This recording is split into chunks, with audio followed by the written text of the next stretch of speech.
ஆண்டவரும் இரட்சகருமாகிய இயேசு கிறிஸ்துவின் நாமத்தினாலே உங்கள் யாவருக்கும் வாழ்த்துதலை நான் தெரிவிக்கின்றேன். ஆமேன். எத்தனை பேர் இந்த கால வேளை தேவனுடைய பிரசன்னத்தை அனுபவிக்கின்றீங்க? கரங்களை தள்ளல சொல்லுங்கள். ஆமேன். ஆமேன் சொல்லுங்கள்.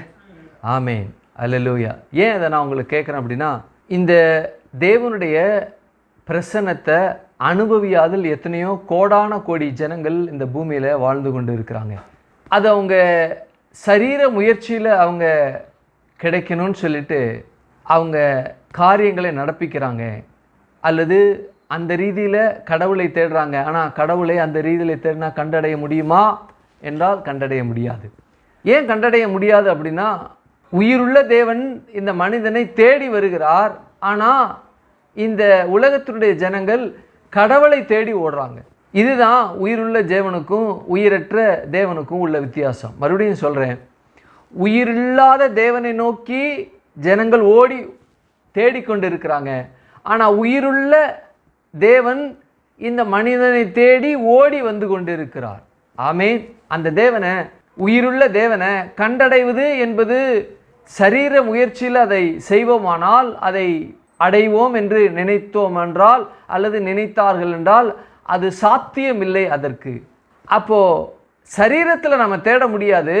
நம்முடைய தாழ்த்தி அவரிடத்தில் நம்ம ஒப்பு கொடுக்கும் பொழுது அவர் தேடி வருகிறவர், அவர் நம்மை அரவணைக்கிறவர், அவர் நம்மை பாதுகாக்கிறவர், நம்மை அன்பு செலுத்துகிறவர், நம்மை அவருடைய பிரசன்னத்தை நாம் அனுபவிக்கும்படி அவருடைய பிரசன்னத்தை நமக்கு கொடுக்கிறவர். கரங்கள் தலையில சொல்லுங்க. ஆமீன். அப்படிப்பட்ட ரீதியில் தான் உலகத்தில் எல்லா ஜனங்களும் இந்த பூமியில் வாழ்ந்து கொண்டு இருக்கிறாங்க. இயேசுனுடைய இரத்தத்தினால் கழுவப்பட்டவர்கள். எல்லா ஜனங்கள் அல்ல, இயேசுனுடைய இரத்தத்தினால் கழுவப்பட்ட எல்லா ஜனங்களும் அவருடைய பிரசன்னத்தை அனுபவிக்கின்றவர்களாக இந்த பூமியில் வாழ்ந்து கொண்டு இருக்கின்றார்கள். ஆமேன். அல்லேலூயா. அந்த ரீதியில் தேவன் நமக்கு தயை பாராட்டி இருக்கிறார். ஆமேன். ஆவிக்குரிய சபையில், நம்முடைய சபையிலையும் உலகெங்கிலும் இருக்கக்கூடிய ஆவிக்குரிய சபையில் தேவனை ஆராதித்து கொண்டிருக்கிற ஜனங்கள் இந்த தேவனுடைய பிரசன்னத்தை அனுபவிக்கின்ற ஜனங்களாக அவங்க இருக்கிறாங்க. ஆமேன் சொல்லுங்க. கரங்களை தள்ளல சொல்லுங்க. ஆமேன். அல்லேலூயா. அப்படிப்பட்ட நிலையில தான் தேவன் நம்மை வைத்திருக்கிறார். ஆமேன். அல்லேலூயா. நாம் விசுவாசத்தை குறித்து தியானித்து கொண்டு இருக்கிறோம். விசுவாசமானது நம்பப்படும் உறுதியும் காணப்படாதில் நிச்சயம் என்று சொல்லி எபிரேயர் 11:1 சொல்லப்பட்டிருக்கிறது. இந்த விசுவாசம் என்று சொல்லப்படுகிற இந்த வார்த்தையை இந்த ஒட்டுமொத்த உயிரினமும் அதை பெற்றிருக்கின்றது. அதன் அடிப்படையில் பொதுவான விசுவாசம், உலக பிரகாரமான விசுவாசம், கிறிஸ்தவனுடைய விசுவாசம், தேவனுடைய விசுவாசம், தேவ ரகமான விசுவாசம் என்று சொல்லி 5 நிலைகளில் இது காணப்படுகிறது. அப்போது மனிதனுக்கு அடுத்ததில், அதாவது மனிதனை சார்ந்து அல்லது மனிதனுடைய இறை நம்பிக்கையின் அடிப்படையில் இந்த விசுவாசம் 6 நிலைகளாக இந்த மனிதர்கள் பிரிந்திருக்கிறார்கள். எப்படி என்றால், இந்த உலகத்தில் இருக்கிற எல்லா ஜனங்களுக்குள்ளேயும் கடவுளை அறிகின்ற அல்லது தேடுகின்ற அல்லது கடவுளை வணங்குகின்ற அந்த இறை வழிபாட்டு அவர்களுக்குள்ளே இன்பில்ட்டாவே இருக்கிறது. ஆகையினால இந்த இன்பில்ட்டாக இருக்கின்ற இந்த இறைவனை தேடுகின்ற அந்த விசுவாசமானது, அந்த நம்பிக்கையானது, அந்த எதிர்பார்ப்பானது இந்த ஜனங்களுக்குள்ளே இருக்கின்றபடியினால அவர்கள் தேவனை தேடுகின்றார். காட்டில் வாழ்கிற, குகைகளில் வாழ்கிற ஜனங்கள் இயற்கையை அவங்க தெய்வமா, மூதாதையருடைய ஆவியை தெய்வமாக வணங்குறாங்க. ஏன்னா அவங்களுக்குள்ள இறை தேடுதல் என்ற ஒரு தேடுதல் அவங்களுக்குள்ள இருக்கிறபடினால அவர்கள் அவைகளை வணங்குகிறார்கள். அடுத்தது, நல்லா படிச்சிருக்காங்க, நல்ல பதவியில் இருக்கிறாங்க, நல்ல நாகரிகம்னா இருக்குது, நகரத்தில் வாழ்கிறாங்க. அவர்கள் இருதயம் குருடாக இருக்கிறபடினால தாங்கள் என்ன நினைக்கின்றார்களோ அதன்படி தங்களுக்கு தெய்வங்களை உருவாக்கி அந்த தெய்வத்தை என்ன செய்கிறாங்க? வணங்குகிறார்கள். அடுத்தது, கிறிஸ்தவம் என்று சொல்லி சிலை வழிபாடு செய்கின்ற கிறிஸ்தவத்திலே சிலை வழிபாடு செய்கின்ற கிறிஸ்தவர்கள் இருக்கிறாங்க. அடுத்தது, பிதா குமாரன் பரிசுத்தாவியை நன்கு அறிவாங்க. ஆனால் நன்கு அறிந்தாலும் அவங்க ஒருபோதும் அதை அனுபவியாது ரொம்ப தூரத்தில் உலகத்தினுடைய பாணியிலே அவங்க வாழ்ந்து கொண்டு பாவத்தில் வாழ்ந்து கொண்டு இருக்கிற பெயரளவில் இருக்கக்கூடிய பெயர் கிறிஸ்தவர்கள். அடுத்தது யூதர்கள்.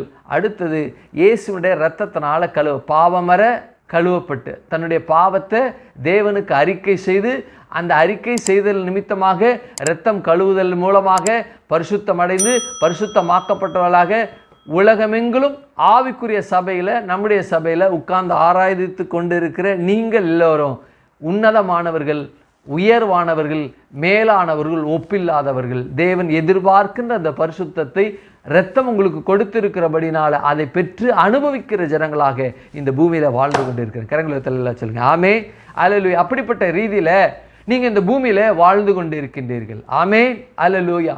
அப்போது இந்த ஒவ்வொரு நிலையில் உள்ள விசுவாசம், இறை நம்பிக்கையை பற்றி நாம் பேசிக்கிட்டு இருக்கோம். கடவுள் நம்பிக்கையை பற்றி அல்லது இந்த இறை கடவுள் விசுவாசத்தை பற்றி, தேவனுடைய விசுவாசத்தை பற்றி நாம் பேசிக்கொண்டு இருக்கிறோம். அதில் எல்லாம் பார்த்துட்டோம். அதற்கு கிறிஸ்தவனுடைய விசுவாசத்தை பார்த்துட்டு அதற்கப்புறம் யூதர்கள் எப்படிப்பட்ட நிலையில் இருக்கிறாங்க, ஏன்னா அவங்கள பற்றி பேசி ஆகணும் இல்லையா?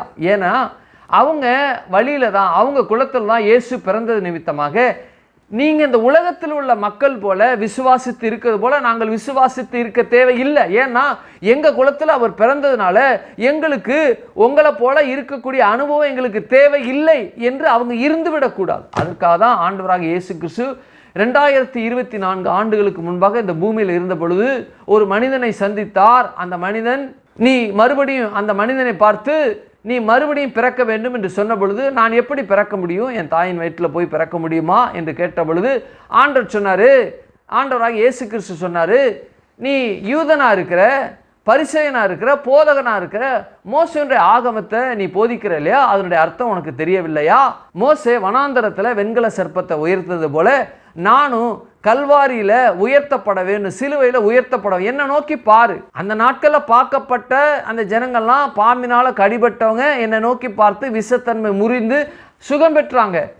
பாவம் என்கிற பாம்பு உன்னையும் இந்த உலகத்தினுடைய ஜனங்களை தீண்டி இருக்கிறபடினால நீயும் என்ன செய்யப்பட வேண்டும் என்றால் என்னை நோக்கி பார்க்கப்பட வேண்டும். எப்படி பார்க்கணும்? தேவனே, வழிமுறையெல்லாம் நான் செய்துட்டேன், பண்டிகையெல்லாம் நான் கொண்டாடிட்டேன், எல்லா நியமனங்கள், சட்டத்திட்டங்கள், கோட்பாடு எதையும் நான் கை கொண்டுட்டேன், ஆனால் அதிலெல்லாம் மீட்பு இல்லை, உம்முடைய ரத்தம் கழுவுதல் மூலமாக தான் எனக்கு மீட்பு இருக்குது என்று சொல்லி நீ அப்படிப்பட்ட ரீதியில் பார்க்க வேண்டும் என்று சொல்லி தேவனாய் கர்த்தர் அங்கே பேசினார். அப்படி பேசும்பொழுது தான் அற்புதமான ஒரு வார்த்தையை பேசினார். அந்த வார்த்தை என்னவென்றால் யோவான் 3:16, தேவன் தம்முடைய ஒரே பேரான குமாரனை விசுவாசிக்கிறவனும் அவன் கெட்டு போகாமல் நித்திய ஜீவனை அடையும்படிக்கு அவரை தந்துள்ளி, யாரை? இயேசுவை தந்துள்ளி இவ்வளவாய் உலகத்தில் அன்பு கூர்ந்தார். அந்த அன்பு கூர்ந்தார் என்று சொல்லப்படுகிற வார்த்தை ஒரு அற்புதமான வார்த்தை. எப்படி அன்பு கூறுதல்? தேவன் அன்பு கூர்ந்தார். அப்படி என்றால் தேவன் அன்பு கூர்ந்த அன்பு கூறுதலை எந்த மனிதனானும் அனுபவித்தானா, ருசித்தானா என்றால் இல்லை, ஆனால் ருசித்தான். என்ன பாஸ்டர் இல்லைங்கிறீங்க, ருசித்தாங்கிறீங்க, அப்போ இல்லையா ஆமாவா? ஆமாம் ஆனால் இல்லை, இல்லை ஆனால் ஆமாம். எப்படி என்றால் ஆதியிலே ஆதாம் ஏவாள் பாவம் செய்வதற்கு முன்பாக இந்த பரிபூர்ண அன்பை ஏதேன் தோட்டத்திலேயே அவங்க ருசித்தாங்க. அதன் நிமித்தமாக தான் ஆண்டு கொள்ளுதல், கீழ்ப்படுத்துதல், ஆளுகை செய்தல் என்ற காரியத்தை தேவன் கொடுத்தார். அதை பாவம் செய்தல் மூலமாக விட்டு போட்டது நிமித்தமாக தேவனுடைய அன்பை, பரிபூர்ண அன்பை முழுவதுமாக சுவைத்து கொண்டிருந்த அவர்கள் அந்த அனுபவம் அவர்களை விட்டு நீங்கினது என்றால் இந்த உலகத்தில் எல்லா மனிதரும் அனுபவிக்க முடியாத அளவுக்கு எங்கோ தூரம் போயிடுச்சு. அப்படி இல்லை.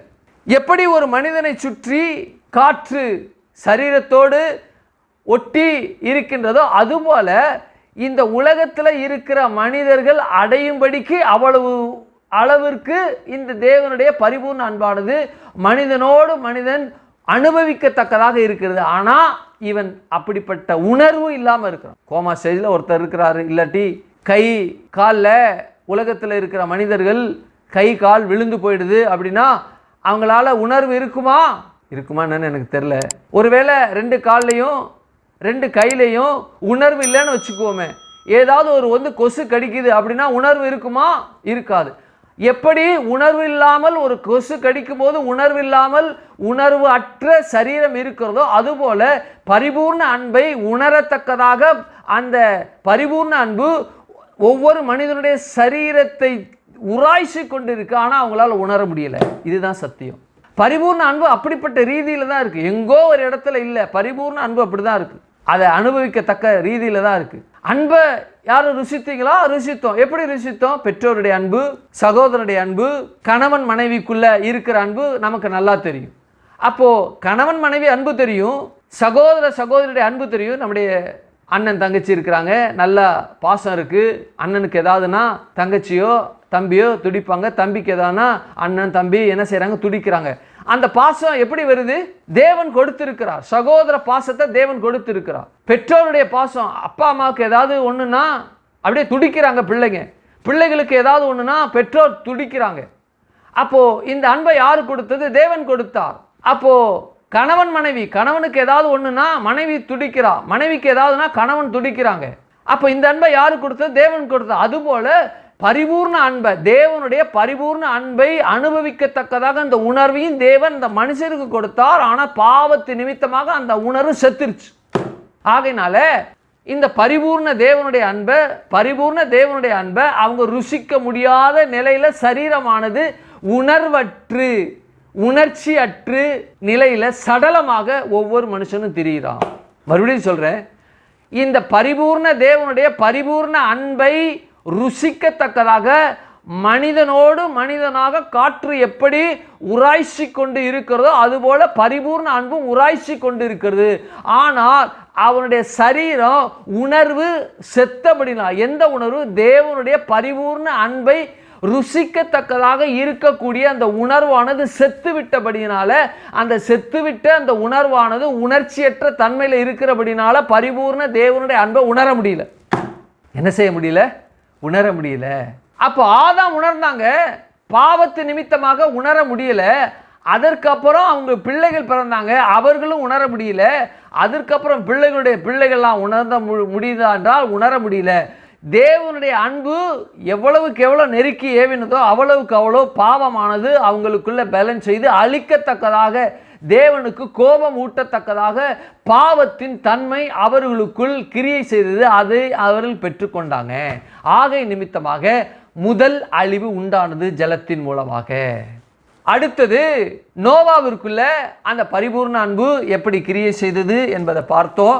நோவாவினுடைய பிள்ளைகளுக்குள்ள அவங்க பரிபூர்ண அன்பு எப்படி பயணித்தது என்பதை நம்ம பார்த்தோம்.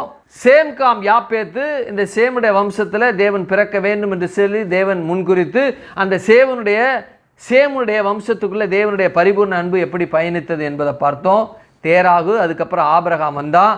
ஆபிரகாமுக்குள்ளே எப்படி பயணித்தது, ஈசாக்குக்குள்ளே எப்படி பயணித்தது, யாக்கோபுக்குள்ளே எப்படி பயணித்தது, அவன் எப்படி தேவன் அதை பெருக பண்ணினார். அந்த பரிபூர்ண அன்பு இந்த இரட்சகர் பிறக்கும்படியாக ஒரு குடும்பத்தை ஒரு தேர்ந்தெடுத்து ஒரு தேசமாக மாற்றும்படியாக அந்த தேசத்துக்குள்ள பயணித்து கொண்டு இருக்கிறது. அப்ப யோசேப்புடைய பிள்ளைகளுக்குள்ள யோசேப்பை காக்கும்படியாக இந்த பரிபூர்ண அன்பானது யோசேப்பினுடைய குடும்பத்துக்குள்ள பிள்ளைகளுக்குள்ள பயணித்து கொண்டு இருக்கிறத நாம தியானித்து கொண்டு இருக்கிறோம். கரங்களை தள்ளல சொல்லுங்க ஆமே அல்ல. கடந்த வாரத்தில் யோசேப்பு இந்த பரிபூர்ண அன்பு அவனுக்குள்ள பயணித்தது நிமித்தமாக அவன் அடிமையாக விற்கப்பட்டான். என்னப்பா சார் பரிபூர்ண அன்பு பயணிக்கிறது அப்படின்னா அந்த பரிபூர்ண அன்பு அவனை பாதுகாக்கும், அந்த பரிபூர்ண அன்பு பாதுகாப்பும் உயர் இடத்துல கொண்டு போகும். அப்படிதானே? அதுதானே நிதர்சனமான உண்மை. அவன் எப்படி அவன் அடிமையாக ஒரு விற்கப்பட்டு அடிமைக்குள்ள போனான்? எப்படி போனான் அப்படின்னா பரிபூர்ண அன்பு அதுதான். எப்படி பரிபூர்ண அன்பு? யாக்கோபினுடைய பிள்ளைகள், அந்த சந்ததிகள் 12 கோத்திரங்களாக மாறப் போறாங்க.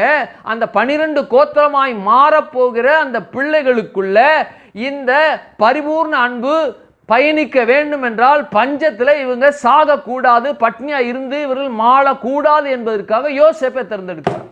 12 கோத்திரங்கள், 12 பிள்ளைங்க. ஆனால் இந்த யோசேப்பினுடைய 2 பிள்ளைகள் 2 கோத்திரத்துக்குள்ள வந்துடுறாங்க. அதை நான் உங்களுக்கு விளக்குறேன் எப்படின்ட்டு. அப்போ யோசேப்பு எப்படிப்பட்ட நிலையில இருக்கின்றான் என்றால் தன்னுடைய யாக்கோபினுடைய அல்லது இஸ்ரவேல் தேசத்தினுடைய 12 கோத்திரத்தையும் பாதுகாக்கின்ற வழி நடத்துகின்ற ஒரு இரட்சகனாக இந்த யோசேப்பு தேவனுடைய பரிபூர்ண அன்பை அனுபவிக்கின்ற நிலையில அவன் அந்த இடத்துல என்ன செய்யப்படுகிறான்? விற்கப்படுகிறான், அங்கே கொண்டு போகப்படுகிறான் எகிப்துக்கு. இப்போ எகிப்தில் என்ன நடக்கிறது, எகிப்தில் எப்படிப்பட்ட சம்பவங்களாம் அங்கே இருக்கின்றது என்பதை உங்களுக்கு ஒரு பிக்சர் மாதிரி உங்களுக்கு கொண்டு வர மனதில் பாருங்க. கடந்த வாரத்தில் யோசேப்பு என்ன செய்யப்படுகிறான்? இஸ்மவேல் புத்திரன், அதாவது மீதியானியரிடத்துல இவன் என்ன செய்யப்படுகிறான்? விற்கப்படுகிறான். விற்கப்பட்டோன்னே அவங்க கொண்டு வந்து எகிப்தில் விற்கிறாங்க. யார்கிட்ட விற்கிறாங்க அப்படின்னா, ஒரு அடிமைகிட்ட விற்கலை, அல்லது ஒரு சாதாரண ஒரு எஜமான்கிட்ட விற்கலை. தேவனுடைய ஒரு ஆர்கெஸ்ட்ரேஷன் பாருங்க. சாதாரண மனுஷன் வாங்கலை, அல்லது எகிப்தில் ஏதோ ஒரு பணக்காரன்ட்ட வாங்கலை. யாருக்கிட்ட போய் விற்கிறான் அப்படின்னா, பார்வோனுக்கு தலையாயாய் இருக்கக்கூடிய ஒரு பிரதானி கிட்ட போய் யோசேப்பை விற்கிறான். அப்படின்னா ஒரு பவர்ஃபுல் பொசிஷனில் இருக்கக்கூடிய ஒரு ஆளுகிட்ட, ராஜாவிற்கு அடுத்து ஒரு பவர்ஃபுல் பொசிஷனில் இருக்கக்கூடிய ஒரு ஆள்கிட்ட போய் விற்கிறான். இதுதான் தேவனுடைய திட்டம். கவனி. அப்போ அங்கே விற்கப்படுகிறான். அங்கே விற்கப்பட்டு என்ன காரியங்கள் நடக்கிறது, என்ன சம்பவங்கள் நடக்கிறது என்பதை குறித்து நம்ம தியானிக்க போகிறோம். இன்றைக்கு வாசிங்க, நானே வாசிக்கிறேன். ஆதியாகமத்தின் புத்தகம் 39:1. யோசேப்பு எகிப்துக்கு கொண்டு போகப்பட்டான். பார்வோனுடைய பிரதானியும் தலையாரிகளுக்கு அதிபதியுமாகிய போத்திபார் என்னும் எகிப்து தேசத்தான் அவனை அவ்விடத்திற்கு கொண்டு வந்து இஸ்மவேலிடத்தில் விலைக்கு வாங்கினான். சரி, இதுதான் ஒரு சம்பவம் நடக்கிறது.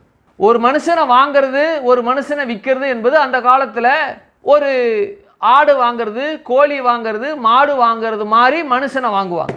இந்த காலத்தில் அப்படி வாங்குவாங்களா? வாங்குறவங்களும் இருக்கிறாங்க மறைமுகமாக. ஆனால் அரசாங்கத்தின்படி, அரசாங்கத்தினுடைய சட்டத்தின்படி இது 100% குற்றம். இது செய்யக்கூடாத தண்டனை சட்டம் பெறத்தக்கதாக இது குற்றம். இது அந்த நாட்கள் அப்படி கிடையாது. பணம் இருக்குது, என்னால் உடலில் வேலை செய்ய முடியல அப்படி இருந்தாலும், அல்லது பணம் இருக்குது, நான் ஏன் வேலை செய்யணும், பணத்துக்கு ஒரு மனுஷனை வாங்கி நான் வேலை வாங்கி நான் அமைதியாக இருந்துக்கிறேன் அப்படின்னு இருக்கிறவங்க இருக்கிறாங்க. ராஜாக்கள் அடிமையாக வச்சுக்கிட்டவங்க இருக்காங்க. ராஜாவுக்கு கீழே இருக்கிறவங்க, ராஜா வேண்டான்னு சொன்னவங்களை தங்களுக்கு, அதாவது ராஜாவுக்கு கீழே இருக்கிற மந்திரிகள்லாம் ராஜா வேண்டாம்ன்ற விலக்கின அடிமைகளை இவங்க பணியமர்த்தி வச்சுக்குவாங்க தங்களுக்கு என்று சொல்லி. இப்படி ஒரு 4 நிலையில் அங்கே ஜனங்கள் எல்லாம் விற்கப்பட்டார்கள். அப்படிப்பட்ட நிலையில் வாழ்ந்தார்கள் சமுதாயத்துக்குள்ள. சரி, இங்கே ஆதியாகமம் 39:1 சொல்லப்பட்டு, யோசேப்பு எகிப்துக்கு கொண்டு போகப்பட்டான். பார்வோனுடைய பிரதானியும் தலையாரிகளுக்கு அதிபதியுமாகிய போத்திபார் என்னும் எகிப்து தேசத்தான் அவனை அவ்விடத்திற்கு கொண்டு வந்த இஸ்மவேலிடத்தில் விலைக்கு வாங்கினான். அவ்விடத்திற்கு கொண்டு வந்த இஸ்மவேலிடத்தில் யோசேப்பை வாங்கினான், விலைக்கு வாங்கினான். சரி, விலைக்கு வாங்கிட்டான் இல்லையா? எவ்வளோக்கு வாங்கினா, என்ன எவ்வளோ காசுக்கு வாங்கினா என்கிற அந்த டீட்டெயில் இல்லை. ஆனால் இவனுங்க விற்றவனுங்க 20 வெள்ளிக்காசுக்கு விற்றானுங்க. 20 வெள்ளிக்காசுக்கு விற்றவனுங்க இந்த இஸ்மவேல் இந்த போத்திபார்கிட்ட எவ்வளவுக்கு விற்றானுங்க அப்படின்னு தெரியல. அந்த விவரம் வேதத்தில் சொல்லப்படலை. சரி, அங்கே விற்கப்பட்டான். எந்த மனிதன் ஒரு எஜமான்கிட்ட அல்லது ஒரு பெரு முதலாளிகள்கிட்ட அல்லது பணக்காரங்கள்ட்ட விற்கப்படுகிறார்களோ, அந்த விற்கப்பட்ட அந்த மனிதர்கள் அந்த வீட்டில் பிள்ளையாக ஒரு உறவினராக இருக்க முடியுமா அப்படின்னா இல்லை. எப்படி இருக்க முடியும்? ஆடு மாடு கோழி அல்லது எல்லா வீட்டில் ஏதாவது வளர்ப்பு நாய், ஏதாவது வளர்ப்பு பூனை இந்த மாதிரி இருக்கும் என்றால் அதற்கும் கீழான நிலையில தான் இவன் இருக்கணும். அனிமலை காட்டிலும் பறவையை காட்டிலும் இவன் கீழான நிலையில். ஏன்னா அடிமை அப்படிப்பட்ட நிலையில தான் வைத்திருந்தாங்க, அப்படிப்பட்ட நிலையில தான் நடத்தப்பட்டாங்க. போத்திபார் வீட்டில் இந்த யோசேப்பு என்ன செய்தான் அப்படின்னா, கொண்டு போய் விற்கப்பட்டான். இதுதான் முதல் பிக்சர். நல்லா யோசிச்சுங்க. ஒருத்தன் இருக்கிறான், யோசேப்பு இருக்கிறான். அவனை இந்த மீதியானியர் என்று சொல்லப்படுகிற இந்த இஸ்மவேலர் இடத்துல விற்கிறாங்க. 20 வெள்ளிக்காசு கொடுத்து யோசேப்பை இவங்க வாங்குறாங்க. வாங்கிட்டு கொண்டு போய் எகிப்துக்கு போகிறாங்க. எகிப்துக்கு போனோன்னா போத்திபார் இடத்துல இந்த யோசேப்பை எவ்வளோக்கு விற்கிறாங்கன்ற விவரம் இல்லை, என்ற ரெக்கார்டு இல்லை. ஆனால் வித்துடுறாங்க. அங்கே விற்ற உடனே எப்படிப்பட்ட நிலையில்னா, அடிமை என்கிற ஸ்தானத்தில் தான் யோசேப்பு போத்திபாருடைய வீட்டில் அவன் இருக்கின்றான். அப்போ போத்திபார் அவனை எப்படி நடத்தப்பட வேண்டும் என்றால், ரொம்ப கேவலமாக, ரொம்ப கீழ்த்தரமாக நடத்தணும். அப்படிப்பட்ட ரீதியில் அவன் இருக்கின்றான் என்றால் வேதம் அதற்கு எதிரடையாக மாறாக ஏன் எதிரடையாக மாறாக பேசுகிறது என்றால், இங்கே விற்கப்பட்ட இந்த மகன் ஒரு கோத்திரத்தை அல்லது ஒரு திரள் ஜனத்தை பாதுகாக்க வேண்டிய இடத்துல தேவன் இதை வைத்திருக்கிறபடினால இந்த மகனோடு ஒரு விசேஷித்த ஒரு தன்மை இருக்கின்றது. எந்த மனிதனும் இந்த பூலோகத்தில் இருக்கிறான் என்றால் அந்த பூலோகத்தில் இருக்கிற மனிதன் சாதாரணமாக இடத்தை நிரப்புவதற்காக இந்த பூமிக்கு எந்த மனிதனும் வரவில்லை. அப்படிப்பட்ட சாதாரணமாக இடத்தை நிரப்புவதற்காக எந்த மனிதனும் தேவன் படைக்கவில்லை. மறுபடியும் சொல்கிறேன், இந்த பூமியில் எந்த மனிதன் இந்த பூமியில் வாழ்ந்து கொண்டிருக்கின்றானோ அந்த பூமியில் வாழ்ந்து கொண்டிருக்கின்ற மனிதன் இந்த பூமியினுடைய இடத்தை நிரப்புவதற்காக தேவன் ஒருபோதும் மனிதனை படைக்கவில்லை, அனுப்பவில்லை. ஏதோ ஒரு காரியத்தை செய்து முடிக்க இயேசுவை அறிந்தவனாக இருக்கட்டும், அறியாதவனாக இருக்கட்டும், தெரிந்தவனாக இருக்கட்டும், தெரியாதவனாக இருக்கட்டும், கழுவப்பட்டவனாக இருக்கட்டும், கழுவப்படாதவனாக இருக்கட்டும், எந்த மனிதனாக இருந்தாலும் அந்த மனிதனுக்குள்ள தேவன் எதிர்பார்த்து இருக்கின்ற அந்த காரியம் அவனுக்குள்ள நடைபெற வேண்டும் என்பதற்காக ஏதோ ஒரு பொட்டன்ஷியல், ஏதோ ஒரு தன்மை, ஏதோ ஒரு வல்லமை, ஏதோ ஒரு தாளந்து, ஏதோ ஒரு எபிலிட்டியோட தான் இந்த பூமியில அவன் வந்து பிறந்திருக்கிறானே தவிர ஒன்றுமே இல்லாமல் எந்த மனிதனும் இல்லை இல்லை இல்லை. ஆமென். கரங்களை தலையில சொல்லுங்க. ஆமென். கரங்களை தலையில சொல்லுங்க. ஆமென். அப்போ அந்த மனிதன் இந்த பூமியில வாழ்றான் அப்படின்னா ஒரு விசேஷித்த ஒரு கேப்பபிளோட தான், ஒரு விசேஷித்த ஒரு தன்மையோட தான் இந்த பூமியில எல்லா மனிதரும் வந்திருக்காங்க, எல்லா மனிதரும் வந்திருக்கிறான். அதை போலவே இந்த யோசேப்பும் இந்த உலகத்தில் இருக்கிற எல்லா மனிதனும் ஒரு கேப்பபிளோட வந்திருக்கிறது போல இவனும் ஒரு கேப்பபிளோட தான் வந்திருக்கான். அந்த கேப்பபிள் என்னன்று விவரிப்போம், பார்க்க போறோம். அப்போ இவனும் வந்திருக்கிறான். ஆனால் இந்த கேப்பபிளை விட, இந்த தகுதியை விட, இந்த குணத்தை விட, இந்த பண்பை விட ஒரு விசேஷித்த ஒரு தன்மை இவனுக்குள்ள இருக்கின்றது. அதுதான் ரொம்ப ஆச்சரியமானது, அதுதான் ரொம்ப அற்புதமானது. அது என்ன அற்புதம், அது என்ன விஷயம் அப்படின்னா, ஒரு மனுஷன் இருக்கிறான், அவனுக்கு நல்ல படம் வரைய தெரியும், தத்ரூபமாக எந்த மனிதனும் பார்த்த உடனே அவனை விட்டு போன பிறகு அவன் இப்படிப்பட்ட முகபாவனை உள்ளவன், இப்படிப்பட்ட சரீர தோற்றம் உள்ளவன், இப்படிப்பட்ட அங்க லட்சணம் உடையவன் என்று சொல்லி அழகாக அவனை பற்றி அழகாக அப்படி ஒரு கேமராவில் படம் பிடிப்பது போல அவனை வரையக்கூடிய திறன் அவனுக்குள்ள இருக்கிறது என்றால் அந்த திறன் அவன் அதை பெற்றிருக்கிறான். அப்போ பெற்றிருக்கின்றான் என்றால் அந்த பெற்றிருக்கின்ற தன்மை எல்லாருக்குள்ள இருக்கிறதா? இல்லை, அவனுக்கு மாத்திரம்தான் இருக்கு. அப்போ அவனுக்குள்ள இருக்கிறது என்றால் அவனுக்குள்ள இருக்கின்ற அந்த தன்மையை எல்லோரும் பாராட்டுவாங்க. எல்லா மக்களும் அந்த படம் வரைகின்ற அப்படிப்பட்ட தன்மையோடு இருக்கக்கூடிய மகனோடு என்ன செய்வாங்க, இருப்பாங்க. அவனுக்கு எந்த பிரச்சனை, அவன் பயங்கரமான ஆளியா, சாதாரணமாக நினைக்காத, அவங்க எல்லா மனிதனும் அவனுக்கு தெரியும், அவனுக்கு எல்லா மனிதனும் தெரியும். அவன் ஒரு குரல் கொடுத்தானா நிறைய பேர் வருவாங்க. பார்க்க சாதாரணமாக தான் இருக்குது, சண்டைலாம் போட தெரியாது. அவன் ரொம்ப அழகாக படம் வரைகிறவன், தத்ரூபமாக வரைகிறவன். நீ ஏதாவது செஞ்சிட்டினா உன்னை அப்படியே வரைஞ்சிருவான், உன்னை காமிச்சிருவான், உன்னை காமிச்சு கொடுத்துருவான். ஆகையினால அவன்கிட்ட வாழாட்டாதே. அவன் நிறையா ராஜாவுடைய பிரதானியை, ராஜாவுடைய அமைச்சர்கள்லாம் நல்லா அவனுக்கு தெரியும், ஆகவே அவன்கிட்டலாம் வேலை வச்சுக்காத என்று ஒரு தன்மை இருக்கும் பொழுது அந்த தன்மையை பற்றி பேசுகிற அல்லது அந்த தன்மையை அனுபவித்த ஜனங்கள் அவங்களோடு இருப்பாங்க இல்லையா? ஆனால் இந்த போத்திபாருடைய வீட்டில் இருக்கின்ற இந்த யோசேப்பு ஒரு விசேஷித்த தன்மை இருக்கிறது, அதை குறித்து பார்க்க போகிறோம். ஆனால் அந்த தன்மை அவனோடு மாத்திரம் இல்லாமல் அவனோடு இந்த உலகத்தில் இருக்கிற மனிதனோடு எப்படி ராஜாக்கள், பிரதானிகள், மந்திரிகள் கூட இருக்கிறாங்களோ அதுபோல யோசேப்போடும் ஒருவர் இருக்கின்றார். யோசேப்போடும் ஒருவர் இருக்கின்றார். அதை பற்றி நம்ம பார்க்க போகிறோம். வாசிங்க ஜெனிசிஸ் 39:2. சத்தமா வாசிங்க. And the Lord was with Joseph and he was a prosperous man. Prosperous man, ஆங்கிலத்தில் prosperous man, அதாவது செழிப்புள்ள அல்லது செழிப்புக்கு என்று சொல்லப்படுகிற வார்த்தை அங்கே சொல்லப்பட்டிருக்கு. ஆனால் இங்கே சொல்லப்பட்டிருக்கு தமிழில், அவன் காரிய சித்தி உள்ளவனானான், அவன் எகிப்தியனாகிய தன் எஜமானுடைய வீட்டிலே இருந்தான். இவன் வீட்டில் இருக்க எங்கே இருந்தான்? போத்திபாருடைய வீட்டில் இருந்தான், தன்னுடைய எஜமானில் வீட்டில் இருந்தான். அந்த எஜமானுடைய பேர் போத்திபார். இவன் எங்கே இருந்தானா? அவன் வீட்டில் இருந்தான். அவனுக்குள்ள ஒரு தன்மை இருந்தது. அது என்னவென்றால் நம்ம அதை தியானிக்க போகிறோம். அந்த தன்மைக்கு முன்பாக ஆண்டவராகிய கர்த்தர், வானத்தையும் பூமியும் உண்டாக்கின தேவன் என்ன சொல்லப்பட்டிருக்கு? தமிழ் அழகா வந்திருக்கு, கர்த்தர் யோசேப்போடே இருந்தார். கரங்களை எல்லாம் சொல்லுங்க, ஆமென், அல்லேலூயா. இந்த யோசேப்போடே இருந்தார் என்று சொல்லப்படுகிற இந்த வார்த்தையானது ரொம்ப ஆழமாய் பேசப்பட்டிருக்கிறது. அப்போ ஒரு மனிதன் தேவனோடு இருக்கின்றார் என்பதற்கும் தேவன் அந்த மனிதனோடு இருக்கின்றார் என்பதற்கு நிறைய வித்தியாசம் இருக்கு. மறுபடியும் சொல்றேன், ஒரு மனிதன் தேவனோடு இருக்கின்றான் என்பதற்கும் தேவன் ஒரு மனிதனோடு இருக்கின்றார் என்பதற்கு வித்தியாசம் இருக்கு.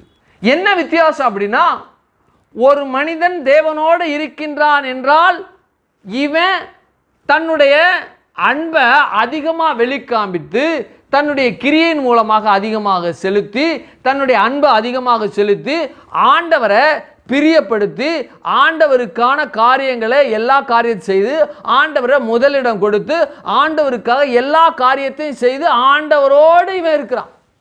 ஆனால் ஆண்டவர் ஒரு மனிதனோடு இருக்கின்றார் என்றால் அது விசேஷித்தமானது. ஒரு மனிதன் தேவனோடு இருக்கின்றார் என்பது விசேஷமானது தான், அது இல்லை என்று அல்ல.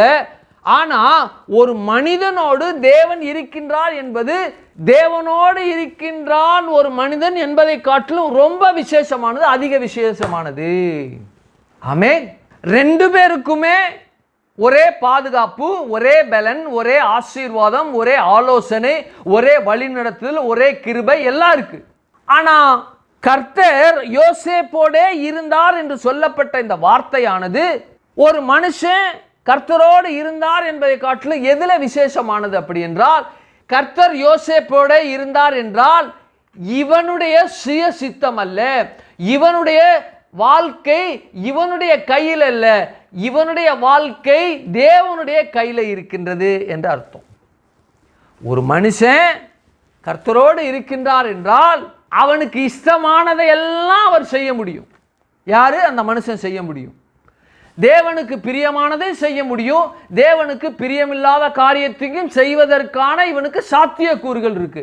இவன் தேவனோடு இருக்கின்றான் என்ற ரீதியில் இப்படிப்பட்ட தன்மைகள் இருக்கு.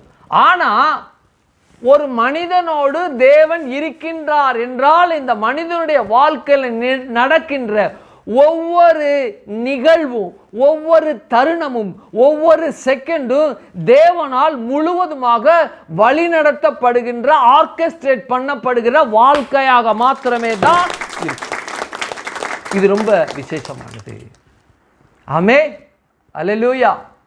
அப்போ ஒரு மனிதனோடு தேவன் இருக்கின்றார் என்றால் அந்த மனிதன், நான் இந்த வாழ்க்கையானது நான் வாழும்படியாக அல்ல, தேவன் வாழும்படியாக எனக்குள்ளிருந்து அவர் அல்லது சொல்ல போனா என்னோடு இருந்து நடத்துகிறவராக இருக்கின்றார். ஆகவே என்னுடைய வாழ்க்கை, என்னுடைய பயணமானது, என்னுடைய சிந்தையானது, என்னுடைய வாழ்க்கையின் எடுக்கக்கூடிய தீர்மானங்கள் யாவுமே அவர் ஆர்கெஸ்ட்ரேட் பண்ணுகிறார், அவர் வழி நடத்துகிறார் என்ற ரீதியில தான் சொல்லப்பட்டிருக்கிறது. அப்படிப்பட்ட ரீதியில தான் ஒருவனுடைய அந்த மகனுடைய அந்த மனிதனுடைய வாழ்வு அமையும் அமையும் அமையும்.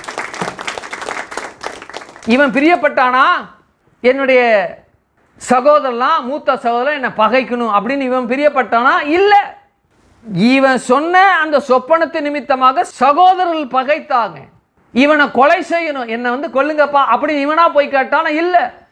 பகைத்தது நிமித்தமாக இன்னும் நாங்கள் வணங்க வேண்டுமோ என்று சொல்லி இவன் சொப்பனம் எப்படி பலிக்கணும், என்னை போடுங்க, சொப்பனம் பலிக்காது அப்படின்னு இவன் கேட்டானா? இல்லை. இவர்களாகவே என்ன செய்தாங்க, சொப்பனக்காரன் வர்றான் கொன்று போடும் அப்படின்னு இவங்க எல்லாமே ஆர்கெஸ்ட்ரேட் பண்றது. இவனுடைய ஒவ்வொரு நிகழ்வும், ஒவ்வொரு நகர்வும், யோசேப்புடைய வாழ்க்கையில நடக்கக்கூடிய ஒவ்வொரு நகர்வும் நிகழ்வும் தேவனால் அணு அணுவாக, இன்ச் பை இன்ச்சாக தேவனால் ஆர்கெஸ்ட்ரேட் பண்ணப்பட்டவைகளாக தான் இருக்கின்றது, இருந்தது. இங்க சொல்லப்பட்டிருக்கு, கர்த்தர் யோசேப்போடே இருந்தார். அப்போ அவனுடைய தகப்பன் வீட்டில் இருக்கும் பொழுது கர்த்தர் யோசேப்போட இல்லையா? இருந்தார். ஏன் அங்க சொல்லப்படலை அப்படின்னா, ஒரு குடும்பத்தில், ஆவிக்குரிய குடும்பத்தில், ஆவிக்குரிய நிலையில், ஆவிக்குரிய ஒரு சமுதாயத்தில் அந்த இடம் முழுவதும், அந்த வீடு முழுவதும், அந்த சமுதாயம் முழுவதும் தேவனுடைய நாமத்தை தொழுது கொள்ளுகிறவர்களாக இருப்பார்களானால் அந்த வீடு முழுவதும், அந்த சமுதாயம் முழுவதும் தேவன் இருக்கின்றபடினால அது அதிகமாக பேசப்பட வேண்டிய ஒரு தருணம் அதற்கு இருக்காது. எங்க தேவனுடைய பிரசன்னம் இல்லாம, எங்க தேவனுடைய வழிபாடு இல்லாம, எங்க தேவனுடைய அறிவு ஞானம் அல்லது தொழுது கொள்ளாத இடத்துல ஒரு அஞ்ஞான மார்க்க அல்லது புரதேசத்தில் தேவனை அறியாத இருக்கிற ஜனங்கள் மத்தியில் தேவனை அறிந்த ஜனங்கள் இருக்கின்றார்கள் என்றால் அங்கே பேசப்பட வேண்டியது என்னவென்றால் கர்த்தர் யோசேப்போடு இருந்தார். அப்படி என்றால் நீங்க அப்படிப்பட்ட நிலையில இருப்பீர்கள் என்றால், இயேசுவை ஏற்றுக்கொண்ட நிலையில நீங்க இயேசுவை ஏற்றுக்கொள்ளாத சமுதாயத்தில் வாழ்வீர்கள் என்றால் உங்களோடு கர்த்தர் இருக்கின்றார் என்ற வார்த்தை உங்களுக்கும் பேசப்படும். கரங்களை தள்ளல சொல்லுங்க. ஆமே, அல்லேலூயா. அப்போ ஒரு மனிதன் வாழ்கின்றான், அந்த மனிதனோடு யோசேப்பு இருக்கின்றார், குடும்பத்தோடு இருந்தார், அவன் தாய் தகப்பனோடு வாடும்பொழுது அவனோடு இருந்தார், தாய் தகப்பனோடு இருந்தார், சகோதரரோடு இருந்தார், அவனோடு இருந்தார் தேவன். அங்கே பேசப்படல. ஏன்? குடும்பத்தோடு இருந்தான், குடும்பத்தை தேவன் பாதுகாத்தார், குடும்பத்தை நேரடி கண்காணிப்பில் தேவன் வைத்திருந்தார். ஆகவே அது பேசப்பட வேண்டிய அவசியம் இல்லை. ஆனால் தன்னுடைய குடும்பத்தை விட்டு, தாயை விட்டு, தகப்பனை விட்டு, சகோதரனை விட்டு, தன்னுடைய ஜனத்தை விட்டு, சமுதாயத்தை விட்டு வேற தேசம், இந்த எகிப்து என்ன சொல்லப்பட்ட இந்த வேற தேசத்தில், வேற வழிபாடு உள்ள, வேற வணக்கம் உள்ள தேசத்தில் இவன் அடிமையாக இருக்கின்ற சூழ்நிலையில் தேவன் இவனோடு இருக்க வேண்டிய சூழல் அல்லது இருக்கின்றார் என்ற செய்தி என்ன செய்யப்பட வேண்டும்? பேசப்பட வேண்டும். அப்படி பேசப்பட்ட வார்த்தை தான் கர்த்தர் யோசேப்போடு இருந்தார். ஆமென், அல்லேலூயா. அப்போ கர்த்தராகிய தேவன் யோசேப்போடு இருந்தார் என்று சொல்லப்பட்ட வார்த்தை அது அப்படியே இருக்கட்டும். ஒரு விஷயத்துக்காக கடந்து செல்வோம். இந்த ஆராதனையில் நம்முடைய சபையில் ஆவிக்குரிய ரீதியில் ஆண்டவராகிய இயேசு கிறிஸ்துவினுடைய இரத்தத்தினால கழுவப்பட்டு நீங்கள் இருக்கீங்க. ஒரு சில பேர்லாம் கழுவப்படாத நிலையில் இருக்கீங்க, இயேசுவை ஏற்றுக்கொள்ளாத நிலையில் இருக்கிறீங்க. மற்றவர்கள்லாம் கழுவப்பட்டு அந்நிய பாஷையினால அபிஷேகத்தினால நிறைந்தவர்களாக இந்த சபையில் இருக்கீங்க. உலகமெங்கிலும் வலைதளங்களில், யூடியூப்பில் பார்த்து கொண்டு இருக்கிற ஜனங்களும் எங்கள் சபை எப்படி இருக்கோ அதுபோல தான் நீங்களும் இருக்கீங்க. உங்கள் சபையிலும் ஜனங்களும் இருக்கிறாங்க. இயேசுவை ஏற்றுக்கொண்டவர்கள் இருக்காங்க, ஏற்றுக்கொள்ளாதவர்கள் இருக்காங்க. அப்போது இயேசுவை ஏற்றுக்கொண்ட உங்களில் எப்படி சொல்லப்படணும்னா, கர்த்தர் உதாரணத்துக்கு உங்களுடைய பெயர் ஆறுமுகம் அப்படின்னு இருக்கட்டும், அல்லது ஒரு கந்தன் அப்படின்னு இருக்கட்டும், அல்லது வேலு அப்படின்னு இருக்கட்டும். அந்த கந்தன், வேலு அவர்களோடு கர்த்தர் இருந்தார் என்று சொல்லப்படுமானால் அது சொல்லப்படுகிற வார்த்தை சரியான வார்த்தை இல்லை. மறுபடியும் சொல்கிறேன், ஆவிக்குரிய சபையில், நம்முடைய சபையிலையும் யூடியூப்பில் உலகங்களும் பார்த்து கொண்டு இருக்கிற ஆவிக்குரிய சபையில் தேவனை வணங்கி கொண்டிருக்கிற அல்லது இந்த செய்தியை ஆவிக்குரிய ஜனங்களாகிய நீங்கள் பார்த்து கொண்டு இருப்பீர்கள் என்றால் கர்த்தர் உங்களோடு இருப்பார் என்று சொல்லப்படுகிற அந்த வார்த்தையானது அபத்தமானது, சரியில்லாத வார்த்தை. அவை என்ன பாஸ்டர் எப்படி சொல்லிட்டீங்க? ஆண்டவருடைய பிள்ளைகள்லாம் ஆண்டவர் பக்கம் தானே இருப்பாங்க, ஆண்டவரும் அவங்க பக்கம் தானே இருப்பாங்க அப்படின்னா ஒருவேளை அது உண்மையாக இருக்கலாம். ஆனால் இன்னும் ஆழமாக பேசணும் அப்படின்னா ஆவிக்குரிய சபையில் அல்லது ஆவிக்குரிய பிள்ளைகளாகிய உங்களிடத்தில் தேவன் உங்களோடு இருக்கின்றார் என்றால் அது சரியான வார்த்தை அல்ல, சரியான ஒரு சொல் அல்ல அல்ல அல்ல. என்ன ஒரு மாதிரியா பார்க்குறீங்க? நீங்கள் பார்க்குறத பார்த்தா என்ன பாஸ்டர் திடீர்னு இப்படிப்பட்ட ஒரு வார்த்தையை பேசிட்டீங்க, கர்த்தர் எங்களோட இல்லையா, நாங்கள் அவரோட இல்லையா அப்படின்னு நீங்கள் கேட்கலாம். அவங்க மைண்ட் வாய்ஸ் எங்களுக்கு கேட்குது. ஆனால் கர்த்தர் யோசேப்போட இருந்தார், உண்மை. கர்த்தர் உங்களோட இருக்கிறார் என்றால் அது உண்மை அல்ல. என்ன பாஸ்டர் திடீர்னு இப்படி சொல்லிட்டீங்க, நாங்கள் என்னவோ நினச்சிருந்தோம், நீங்கள் இப்படிப்பட்ட வார்த்தையை பேசிட்டீங்களே அப்படின்னு நீங்கள் நினைக்கலாம். உங்கள் நினைவுகளை, உங்கள் மனதின் வார்த்தைகளை என்னால் கேட்க முடிகிறது. அப்போ தேவன் எங்களோட இல்லையா அப்படின்னு நீங்கள் கேட்கலாம். நாங்கள் அவரோட இல்லையா என்று கேட்கலாம். நீங்கள் அவரோட இல்லை என்பதும் அவர் உங்களோடு இல்லை என்பதும் நான் இந்த வார்த்தையை உங்களுக்கு விளக்கி சொன்னேன் அப்படின்னா, ஆமாம் நீங்கள் சொல்கிறது கரெக்டு தான் பாஸ்டர், தேவன் எங்களோட இல்லை, நாங்களும் அவரோடு இல்லை. என்று நீங்கள் சொல்லுகிற இந்த வார்த்தை ரொம்ப சரியானது. கர்த்தர் யோசேப்போடே இருந்தார் என்று சொல்லப்படுகிற வார்த்தை வேணால் அது சரியாக இருக்கலாம். ஆனால் எங்களை பற்றி நீங்கள் பேசும் பொழுது கர்த்தர் எங்களோடு இருந்தார் என்று சொல்லப்படுகிற வார்த்தை நீங்கள் சொல்கிறபடி உண்மைதான், அது கரெக்டு தான் என்று நீங்கள் சொல்லுவீங்க. வாசிங்க 2 கொரிந்தியர் புத்தகம் 5:17 வாசிங்க. Therefore, if any man be in Christ, if any man be in Christ, he is a new creature. இங்கே சொல்லப்பட்டிருக்கு, தமிழில் நான் வாசிக்கிறேன். 1 கொரிந்தியர் 5:17, ஒருவன் கிறிஸ்துவுக்குள் இருந்தால் புது சிருஷ்டியாய் இருக்கின்றான், பழையவைகள் ஒளிந்து போயின, எல்லாம் புதிதாயின. இப்போ உங்களுக்கு இந்த வார்த்தையை வாசித்த உடனே கொஞ்சம் உங்களுக்கு பொறி தட்டி இருக்கும். ஆமாம், யோசேப்போடே கர்த்தர் இருந்தார், ஆனால் எங்களோடே கர்த்தர் இருக்கின்றார் என்று சொன்னால் அது சரியான வார்த்தை இல்லை என்று இந்த வார்த்தையை படித்த நிமித்தமாக, இந்த வசனத்தை படித்த ஏதோ கொஞ்சம் பொறி தட்டு. நான் உங்களுக்கு விளக்குறேன் பாருங்க. பழைய ஏற்பாட்டு காலத்தில் இந்த தேவன், இந்த சர்வ வல்லமை உள்ள தேவன் ஆதாம் முதற்கொண்டு, இன்னும் சொல்லப்போனால் ஆதாம் முதற்கொண்டு மல்கியா வரைக்கும் இருக்கக்கூடிய எல்லா மனிதர்களும் தேவனோடு இருந்தார்கள், தேவனோடு சஞ்சரித்தார்கள் என்றுதான் இருக்குமே ஒழிய அவர்கள் தேவனுக்குள் இருந்தார், தேவன் அவர்களுக்குள் இருந்தார் என்று இருக்கவே இருக்கார். இப்போ கொஞ்சம் தெளிவு உண்டா இருக்குமே. ஏனோக்கு தேவனோடே சஞ்சரித்தான் என்று இருக்கும். நோவாவிற்கு கர்த்தருடைய கண்களில் கிருபை கிடைத்தது, நோவாவோடு சஞ்சரித்தார் அப்படின்னு தான் இருக்கும். தேவன் நோவாவோடு சஞ்சரித்தார் அப்படிதான் இருக்கும். பார்த்தீங்க அப்படின்னா நான் உங்களுக்கு வாசிச்சே காமிச்சிடுறேனே. ஆதியாகமம் 6:9 நோவாவின் வம்ச வரலாறு. நோவா தன் காலத்தில் இருந்தவர்களுக்குள்ளே நீதிமானும் உத்தமனுமாய் இருந்தான், நோவா தேவனோடே சஞ்சரித்தான் என்றுதான் இருக்கும். தேவனும் அவனோடே சஞ்சரித்தான் என்றுதான் இருக்கும். அப்போ இந்த நோவா, ஏனோக்கு தேவனோடே சஞ்சரித்தான், தேவனோடே நோவா சஞ்சரித்தான். அப்போ எலியா தேவனோடு இருந்தார், தேவன் சாமுவேலோடே இருந்தார், அப்படிதான் இருக்கும்.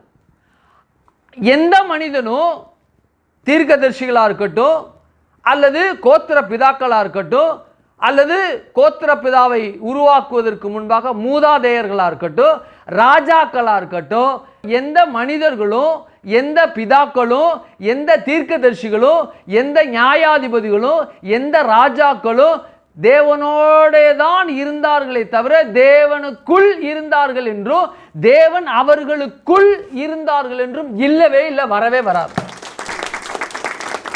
அப்படிப்பட்ட அனுபவத்தை அவர்கள் ஒருபோதும் பெற்றிருக்கவே இல்லை இல்லை இல்லை.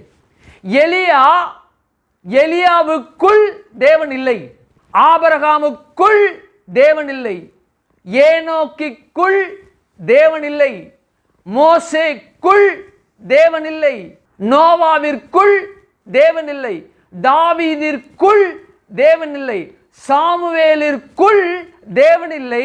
ஆனால் தேவன் இவர்களோடே இருந்தார், சஞ்சரித்தார், இவர்களை வழி நடத்தார். அவ்வளவுதான் வித்தியாசம். யோசேப்புக்குள் இல்லை, யோசேப்போடே இருந்தார். வித்துக்கும் வித்தினுக்கும் வித்தியாசம் இருக்கு. வித்து என்றால் என் கூட ஒருத்தர் இருக்கிறார், தம்பி வா, உன்னதான் தம்பி வாங்க. இந்த ஷாலோமோடே நான் இருக்கின்றேன் அப்படின்னா பக்கத்தில் தான் இருக்க முடியும். ஷாலோமோடே நான் இருக்கின்றேன் என்றால் ஷாலோமோடே தேவன் இருக்கின்றான், தேவன் பக்கத்தில் தான் இருக்க முடியும். அப்போ ஷாலோமுக்குள் அப்படி என்று வரும்பொழுது ஷாலோமை மறைத்து முழுவதுமாக இந்த தேவனாகிய கர்த்தர் அவனை ஆக்கிரமித்து அல்லது ஆளுகைக்குள்ள செய்து அவனுக்குள் இருப்பார். 2 பேரும் ஒன்றா கலந்துருவாங்க, 2.5 கலந்துருவாங்க. Thanks sir. 2 பேரும் 2.5 கலந்துருவாங்க. தண்ணி இருக்கு, பால் இருக்கு, பால் அருகில் இருக்கின்ற தண்ணி அல்லது தண்ணி அருகில் இருக்கின்ற பால். பாலுக்குள்ள தண்ணியை ஊற்றினாலும் தண்ணியை எடுத்து பாலுக்குள்ள ஊற்றினாலும் ஒன்றை ஒன்று எப்படி பிரிக்க முடியாத அளவிற்கு ஒரு மிகப்பெரிய ஒரு பாண்டு இருக்கிறதோ அல்லது பிரிக்க முடியாத நிலையில் இரண்டரை கலந்து இருக்கின்றதோ அதுபோல ஒரு மனிதனுக்குள் என்று சொல்லப்படுகிற வார்த்தையும் ஒரு மனிதனோடு என்று சொல்லப்படுகிற வார்த்தை வித்தியாசமானது. கரங்களை தள்ளல. அப்போ இங்கே யோசேப்போட கர்த்தர் இருந்தார், சரிதான். ஏன்னா யோசேப்புக்குள் தேவன் இருக்க முடியாது. ஏனென்றால் தேவன் எதிர்பார்த்து இருக்கிற இந்த பரிசுத்தம் யோசேப்புக்குள் இல்லை. இந்த யோசேப்புக்குள் இல்லாத காரணம், இந்த யோசேப்புடைய சந்ததியில, இஸ்ரவேல் சந்ததியில நாம வரப்போறபடினால நம்மோட தேவன் இல்லாத பட்சத்தில் நமக்குள் இருக்கத்தக்கதாக அவனோட இருக்க வேண்டிய சூழ்நிலை உண்டாச்சு. மறுபடியும் சொல்றேன், நமக்குள் இருக்கத்தக்கதாக இந்த தேவனுடைய வல்லமை நமக்குள் இருக்கத்தக்கதாக, தேவன் நமக்குள் வாழத்தக்கதாக ஒரு நிலைமையை, ஒரு வாழ்வை உண்டாக்கத்தக்கதாக ஏற்கனவே யோசேப்பை தேர்ந்தெடுத்து அவனுக்குள் இல்லை, அவனோடு இருந்தான். அப்போ அவனோட இருந்த அந்த இருப்பானது எனக்குள் இருக்கின்ற அந்த இருப்பை தக்க வைத்துக் கொள்ள, அனுபவிக்க, அப்படிப்பட்ட வாழ்க்கையை வாழத்தக்கதாக தேவனாகிய கர்த்தர் எனக்குள் இருக்க அவனோட இருக்க வேண்டிய சூழ்நிலை உண்டானது. அவனோட இருக்க வேண்டிய சூழ்நிலை நிமித்தமாக எனக்குள் வாழ்கின்ற, எனக்குள் இருக்கின்ற அந்த அனுபவத்தை பெறத்தக்கதாக அவனோட இருந்தால், அவனோட இருக்கின்றது நிமித்தமாக எனக்குள் வாழத்தக்கதாக ஒரு காரியத்தை செய்வதற்காக அவனை தேர்ந்தெடுத்து அவனோட இருந்தான். ஆமென், ஹல்லேலூயா. அப்போ இப்போ உங்களுக்கு விளங்கி இருக்கு இல்லையா? ஆமாம் பாஸ்டர், நீங்க சொல்றது கரெக்ட் தான். நான் ஒருபோதும் தேவனோடு இல்லை, அவரும் என்னோட அவர் எனக்குள்ள இருக்கிறாரு, நான் அவருக்குள்ள இருக்கிறேன், நான் அவருக்குள்ள இருக்கிறேன், அவர் எனக்குள்ள இருக்கு. இதுதான் புதிய ஏற்பாட்டில் இரத்தம் கழுவுதலுக்கு உண்டான ஒரு ரகசியம், ஒரு மிகப்பெரிய ஒரு அற்புதமான ஒரு வியக்கத்தக்க ஒரு அனுபவம். இது யோசேப்புக்கு இல்லை, எலியாவிற்கு இல்லை, மோசேக்கு இல்லை, தாவீதுக்கு இல்லை, சாமுவேலுக்கு இல்லை. அவர்கள் பெறாத அனுபவத்தை நாம் பெற்றிருக்கிறோம். அவர் என்னோட இல்லை, அவர் எனக்குள் இருக்கின்றார் என்ற வார்த்தையை பேசத்தக்கதாக அவர்களோடு அவர் அன்றைக்கு இருந்தார், அவர்களுக்குள்ள இல்லை. ஆமென், ஹல்லேலூயா. அப்போ இந்த வார்த்தையானது, இந்த சொல்லானது எனக்குள் இருக்கத்தக்கதாக அன்றைக்கு அவரோடு இருக்க வேண்டிய சூழ்நிலை உண்டானது. அவர்களுக்குள்ள தேவன் வாழ முடியாது. ஏன்னா தேவன் எதிர்பார்த்திருக்கின்ற பரிசுத்தம் அவர்களுக்குள் இல்லை. சாமுவேலா இருக்கட்டும், ஏனோக்கா இருக்கட்டும், ஏனோக்கு தேவனுடைய இரத்தத்தினால கழுவப்பட்டானா? இல்லை. மோசே, என் தாசனாகிய மோசே கழுவப்பட்டானா? இல்லை. இஸ்ரவேலுக்கு ரதமும் குதிரை வீரருமாய் இருந்த எலியாவே, அவருக்குள்ள தேவன் இருந்தாரா? இல்லை. தாவீதுக்குள்ள தேவன் இருந்தாரா? என் தாசனாகிய தாவீது மகன் அப்படின்ட்டாரு, என் மகன் அப்படின்ட்டாரு. முதல்ல தன் கரத்தினால வணையப்பட்ட ஆதாம கூட என் மகனேன்னு கூப்பிடல, தாவீதை கூப்பிட்டார், மோசையை கூப்பிட்டார், என் தாசனாகிய தாவீது அப்படிங்கிறார். என் இருதயத்துக்கு ஏற்றவன் அப்படிங்கிறார். இருதயத்திற்கு ஏற்றவன் என்ற பெயர் பெற்றவனுடைய இருதயத்துக்குள்ள வாழ முடியவில்லை தேவனால். ஏன்? தேவன் எதிர்பார்த்திருக்கிற பரிசுத்தம் அவனுக்குள்ள இல்லை. அந்த பரிசுத்தத்தை, தேவன் எதிர்பார்த்திருக்கின்ற பரிசுத்தத்தை பாவ மன்னிப்பின் மூலமாக, இரத்தம் கழுவுதல் மூலமாக நான் பெற்றிருக்கின்றேன். வலைதளங்களில், யூடியூப்ல, உலகெங்கும் பார்த்து கொண்டிருக்க ஆவிக்குரிய சபையில், ஆவிக்குரிய வீடுகளில் இதை பார்த்து கொண்டிருக்கிற ஜனங்களுக்குள்ள நீங்க இருக்கின்றபடினா உங்களுக்குள் அப்படிப்பட்ட சுலாக்கியத்தை தேவன் கொடுத்திருக்கிறார். உங்களோடு இல்லை, உங்களுக்குள் இருக்கின்றார். ஒருவன் கிறிஸ்துவுக்குள் இருந்தார். பவுல் சொல்றாரு, கிறிஸ்து உங்களுக்குள் இருப்பதே ரகசியம் அப்படின்னு சொல்றாரு. நான் அவருக்குள்ள இருக்கிறேன், அவர் எனக்குள்ள இருக்கிறாரு. ஆனா பழைய ஏற்பாட்டில் எந்த மனுஷனுக்குள்ளேயும் தேவன் அவர்களுக்குள் இருந்தார் என்று இல்லை. என்ன பாஸ்டர் இல்லை அப்படிங்கிறீங்க? நியாயாதிபதியின் புஸ்தகத்திலலாம் நீங்க வாசிக்க முடியல. தேவன் பரிசுத்த ஆவியானவர் ஒரு மனுஷனுக்குள்ள வந்து அவனை பலப்படுத்திட்டு ஒரு காரியத்தை செய்யும்படி செய்து முடித்த பிறகு அவனுக்குள்ள இருந்தாரா? இல்லை, அவரால் தங்கவே முடியாது. அவனை காரியத்தை செய்வதற்காக ஒரு சனப்பொழுதுல அவர் காரியத்தை செய்வதற்காக மாத்திரமே வருவார். உள்ள வந்து அவனை பலப்படுத்திட்டு ஒரு ரோபோட் மாதிரி அவன் பயங்கரமான ஒரு ஒரு ஒரு ரோபோட் உள்ள ஒரு பேட்டரி செல்லை போட்டுட்டு அந்த பேட்டரி செல்லு தீர்ந்துடும் அப்படின்னு சொல்லிட்டு அந்த வேலையெல்லாம் செய்து விளையாண்டு முடிச்சுட்டு பேட்டரி கழட்டி வைக்கிறாள். அது மாதிரி கழட்டி வைக்கிற மாதிரி தான் அந்த நாளில் பரிசுத்த ஆவியானவர் நியாயாதிபதிகளுக்குள்ளே ஏன் இன்னும் சிம்சோனுக்குள்ளே இருந்து காரியத்தை நடப்பித்து போயிட்டார். நிரந்தரமாக தங்கவே இல்லைங்க. ஏன் நிரந்தரமாக தங்க முடியவில்லை? ஏன்னா தேவன் எதிர்பார்த்திருக்கின்ற அந்த பரிசுத்தம் அவர்களுக்குள் இல்லை. இரத்தம் கழுவுதல் இல்லை. பட்சியினுடைய மிருகத்தினுடைய இரத்தத்தினால கழுவப்படுகிற அந்த காரியம் கொடுக்கப்பட்டாலும் அந்த இரத்தத்தினால கழுவப்படுகிற காரியம் அவர்களை கழுவ முடியவில்லை. எப்படி தேவன் உள்ள போக முடியும்? அந்த பரிசுத்த தேவன் எப்படி வாழ முடியும்? நீங்கள் தேவனுடைய ஆலயமாக இருக்கின்றீர்களே என்று சொல்லி ஆதாமை பார்த்து, மோசையை பார்த்து, யோசுவாவை பார்த்து, நோவாவை பார்த்து, ஏனோக்கை பார்த்து, எலியாவை பார்த்து, தாவீதை பார்த்து, யாரை பற்றி அவங்கள ஆலயமா நானா அப்படிம்பாங்க. அப்படிப்பட்ட வார்த்தையே புதிது, அற்புதமானது. அப்படிப்பட்ட வார்த்தை அவர்களுக்கு வசனிக்கப்படவில்லை. அவர்கள் அப்படிப்பட்ட வார்த்தை கேட்கவே இல்லை. ஒருவன் கிறிஸ்துவுக்கு இருந்தால் புது சிருஷ்டி. ரொம்ப அற்புதமான வார்த்தை. ஏன் கிறிஸ்து எனக்குள்ள இருக்கணும்? அவர் எதிர்பார்த்து இருக்கிற பரிசுத்தம் எனக்குள்ள வந்துருச்சு, இருக்கிறார். அப்படியா? அது மாத்திரம் இன்னொரு பண்பு இருக்கு. இன்னொரு காரியத்தை சொல்றாங்க. என்ன சொல்லப்பட்டிருக்கு பாருங்க, நான் வாசிக்கிறேன். ஒருவன் கிறிஸ்துவுக்குள் இருந்தால், அப்படின்னா இயேசுவுக்குள், தேவனுக்குள், சர்வ வல்லமை உள்ள அந்த தேவனுக்குள், கடவுளுக்குள் அவன் இருக்கிறான். அவனுக்குள் தேவன் இருக்கிறான் இல்லையா? இருந்த உடனே இங்க ஒரு வார்த்தை சொல்லப்பட்டிருக்கு. ஒருவன் கிறிஸ்துவுக்குள் இருந்தால் எல்லாம் புதிதாயின அப்படின்னு சொல்லியிருக்கலாம். ஒரு இன்டர்லூட் மாதிரி, ஒரு இடைச்செருகல் மாதிரி ஒரு விஷயத்தை சொல்றார். புது சிருஷ்டியா இருக்கான். ஒருவன் கிறிஸ்துவுக்குள் இருந்தால் எல்லாம் புதிதாயினன்னு சொல்லியிருக்கலாம். அப்படியே வார்த்தை பேசினீங்களா, அப்படியே அந்த வார்த்தையானது பொருள்படுகிறது, முழுமை அடைகிறது.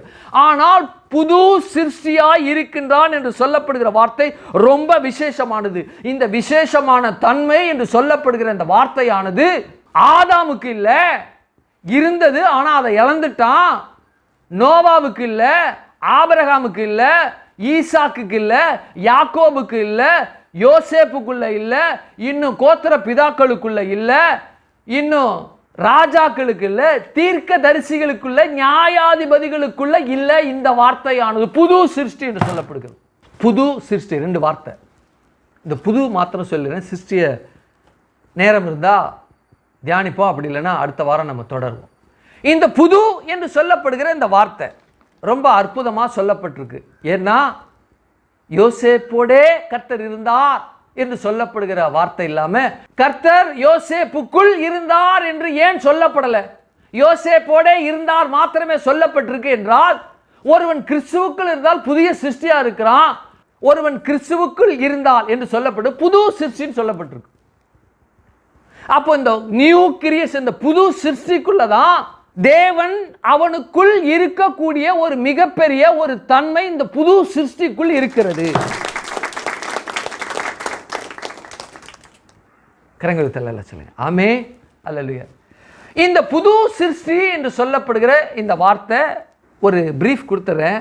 ஏன்னா ஆல்மோஸ்ட் முடிய போகிற நேரம். ஒரு பிரீஃப் கொடுத்துட்றேன். புது அப்படின்னா 3 விதமான விதங்களில் பேசப்பட்டிருக்கு. 2 விதம் நமக்கு பழக்கம் இருக்குது. 3வது விதம் ஆவிக்குரிய ரீதியில் இருக்குது. அது என்ன என்று நாம் அடுத்த வாரம் பார்ப்போம். முதல்ல இந்த உலகத்தில் இருக்க 2 வித புதுசை பார்ப்போம். நாங்கள் 2013 அன்றைக்கு ஒரு கார் வாங்கினோம். அந்த கார் ஃபோர்டு ஃபிகோ. அந்த காரை நாங்கள் வச்சுருந்தோம். கிட்டத்தட்ட 9 வருஷம் வச்சுருந்தோம். அந்த காரை விற்க மனசு இல்லை. எங்களை விடுங்க, இன்னொருத்தங்க இருக்கிறாங்கன்னு வச்சுக்கோமே. முதல்ல பிஸ்னஸ் ஸ்டார்ட் பண்ணி முதல்ல ஒரு கார் வாங்கினாரு. அந்த கார் வாங்கின நிமித்தமாக அவர்கள் அந்த பிஸ்னஸில் நிறையா சம்பாத்தியங்களை, நிறைய செல்வங்களாம் வந்துருச்சு. அந்த காரில் தான் பிஸ்னஸ் போய் பேசினார். அந்த காரில் தான் பிஸ்னஸ்லாம் கொண்டு வந்தார். அந்த காரு வச்சு நிறைய இடங்களில் போய் அந்த கார் வந்து அவ்வளவு அவங்களுக்கு ப்ரிஷியஸ்.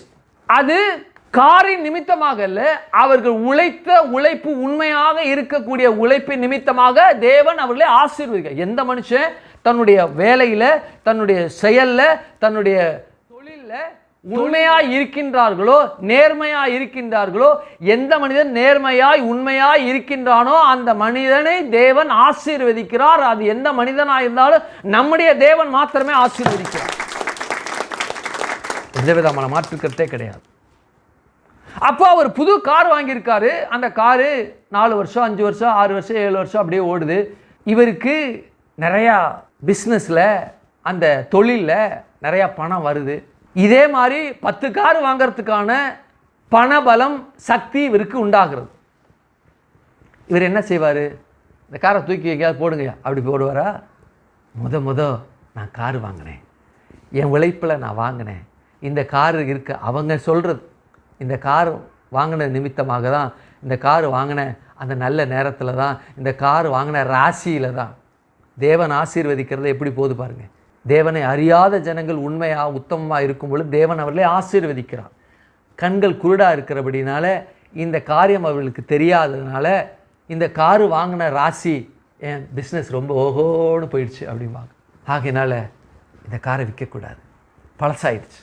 உடனே இந்த காரை என்ன செலவானாலும் இந்த காரு பழமை மாறாமல் புதுசாக என்ன செய்யுங்க, அப்படியே ரெஸ்டோர் பண்ணி கொடுங்க அப்படின்னு சொல்லி கொடுக்க. எவ்வளோ 1000 லட்சம் செலவானாலும் பரவாயில்ல, எனக்கு இந்த கார் வேணும் அப்படின்னோடனே அந்த காரை ரெஸ்டோர் பண்ணுறவங்க எடுத்துகிட்டு போய் புதுமையாக, பழமை மாறாமல் புதுசாக அப்படியே கொண்டு வராங்க.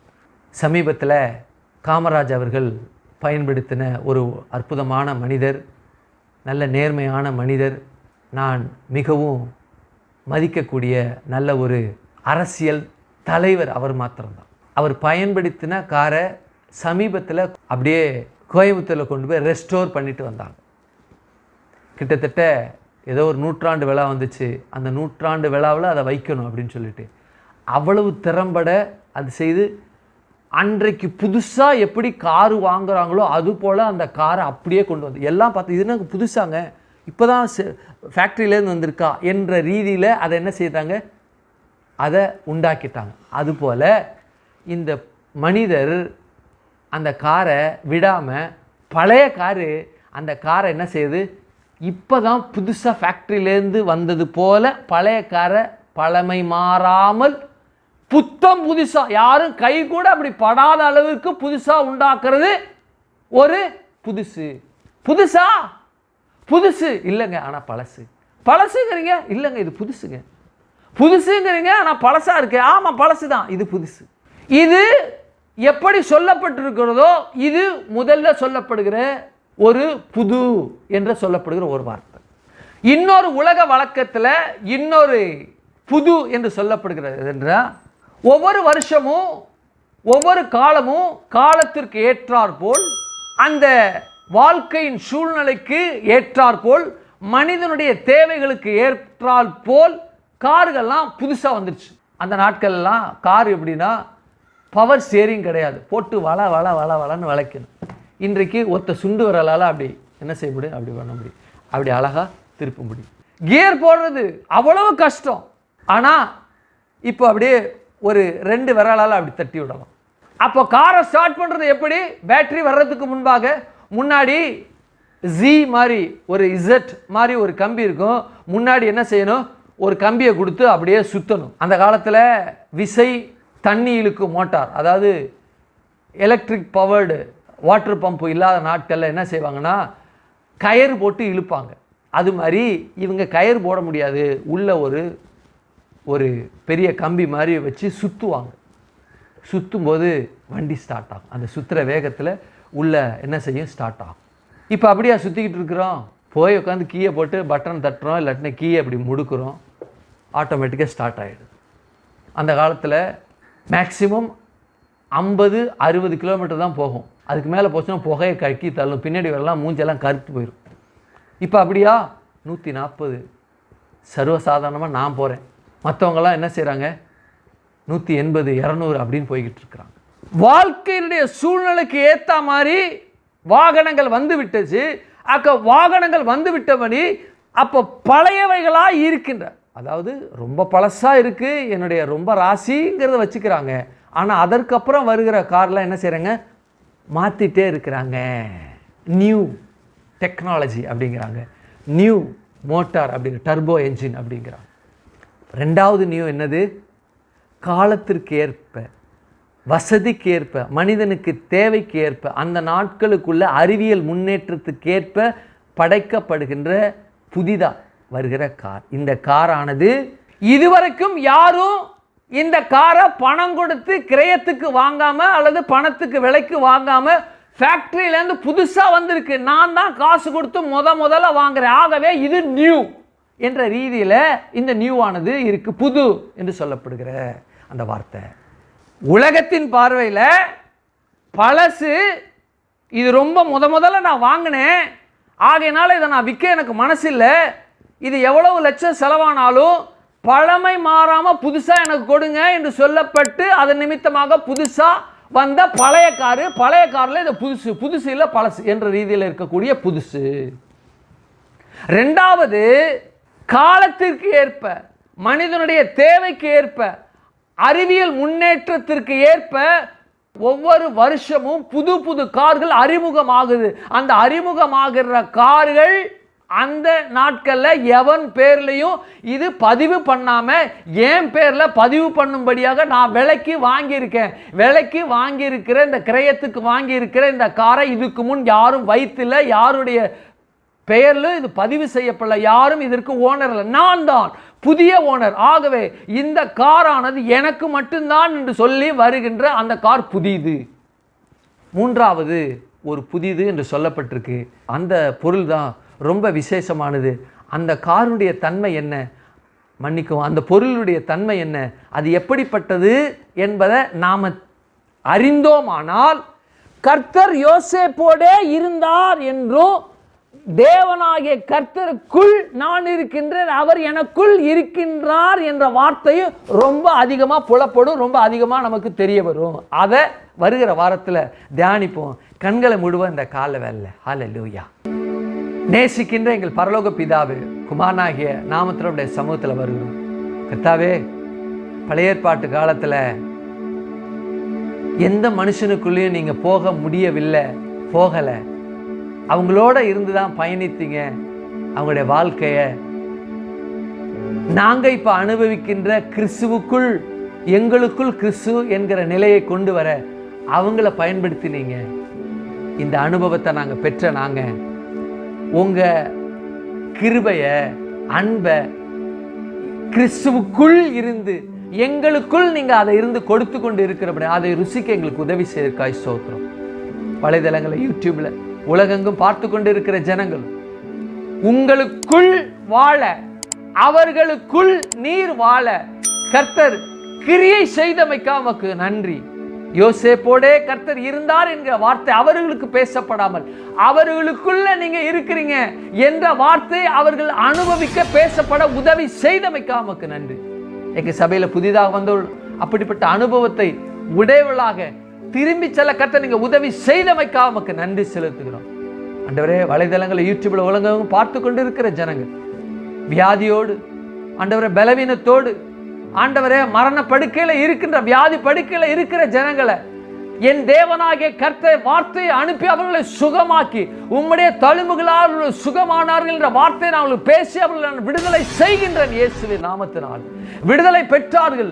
அந்த விடுதலை பெற்ற அவர்கள் ஆண்டவரே அவர்களுக்குள் வாழத்தக்கதாக இருதயத்தை கர்த்தர் அவர்களுக்கு திறந்து அவர்களுக்குள் வாழ கர்த்தர் நீங்க உதவி செய்தமைக்காமக்கு நன்றி செலுத்துகிறேன். கரத்தில் ஒப்புக் கொடுக்கிறோம். ஆசீர்வதிங்க, பலப்படுத்துங்க, காத்துக்கொள்ளுங்க, நன்மை நாளை முடிச்சுட்டுங்க. இயேசுவின் நாமத்தில் ஜெபிக்கிறோம் ஜீவனுள்ள நல்ல பிதாவே. ஆமென், ஆமென். ஒரு பாடலை பாடும் பொழுது ஆண்டவருக்கு நாம் காணிக்கை செலுத்தி அவரை ஆராதித்து அகமகிழ்வோம், கொண்டாடுவோம். ஆமென்.